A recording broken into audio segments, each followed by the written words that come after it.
ಇವತ್ತೊಂದು ಸಿಂಪಲ್ ಟಿಪ್ಪನ್ನು ಹೇಳಿಕೊಡ್ತೀನಿ ನೋಡಿ. ನಮ್ಮ ಊರಿಂದ ತಂದಿರುವಂತಹ ಫ್ರೆಶ್ ಆಗಿರುವಂತಹ ಕರಿಬೇವು ಸೊಪ್ಪು. ಈ ಕರಿಬೇವು ಸೊಪ್ಪನ್ನು ನಾವು ಯಾವ ರೀತಿ ಸ್ಟೋರ್ ಮಾಡೋದು ಅಂತ ತೋರಿಸ್ತೀನಿ.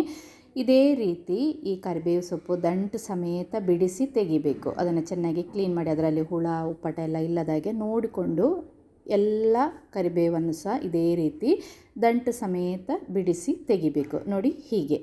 ಇನ್ನು ನಮಗೆ ಬೇಕಾದ್ದು ಒಂದು ಮುಚ್ಚಳ ಇರುವಂತಹ ಪ್ಲಾಸ್ಟಿಕ್ ಬಾಟಲ್ ಅಥವಾ ಗ್ಲಾಸ್ ಜಾರ್ ಆದರೂ ಆಗುತ್ತೆ. ಎಲ್ಲವನ್ನು ಸಹ ಇದೇ ರೀತಿ ತೆಗೆದಿಟ್ಕೊಳ್ಳಿ. ನಾನಿಲ್ಲಿ ಒಂದು ಪ್ಲಾಸ್ಟಿಕ್ ಮುಚ್ಚಳ ಇರುವಂತಹ ಒಂದು ಕಂಟೈನರನ್ನು ತಗೊಂಡಿದ್ದೀನಿ. ಒಂದು ಬಾಟಲ್, ಸಾಮಾನ್ಯ ನಾವು ಮನೆಯಲ್ಲೆಲ್ಲ ಯೂಸ್ ಮಾಡ್ತೀವಲ್ಲ ಆ ಥರ ಒಂದು ಬಾಟಲನ್ನು ತಗೊಂಡಿದ್ದೀನಿ. ಅದಕ್ಕೆ ಫಸ್ಟಿಗೆ ನಾವು ಸ್ವಲ್ಪ ನೀರನ್ನು ಹಾಕಬೇಕು.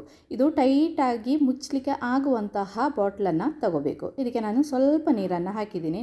ಜಾಸ್ತಿ ನೀರು ಹಾಕಬಾರ್ದು, ಸ್ವಲ್ಪ ನೀರನ್ನು ಹಾಕಿ ಈ ಕರಿಬೇವು ಸೊಪ್ಪು ದಂಟು ಸಮೇತ ಇದನ್ನು ಈ ಬಾಟ್ಲ್ ಒಳಗಡೆ ಇಡಬೇಕು. ಅದರ ಕೆಳಭಾಗದ್ದು ದಂಟು ಮಾತ್ರ ನೀರಲ್ಲಿ ಮುಳುಗಿರಬೇಕು, ಎಲೆ ನೀರಲ್ಲಿ ಟಚ್ ಆಗಲಿಕ್ಕಿಲ್ಲ.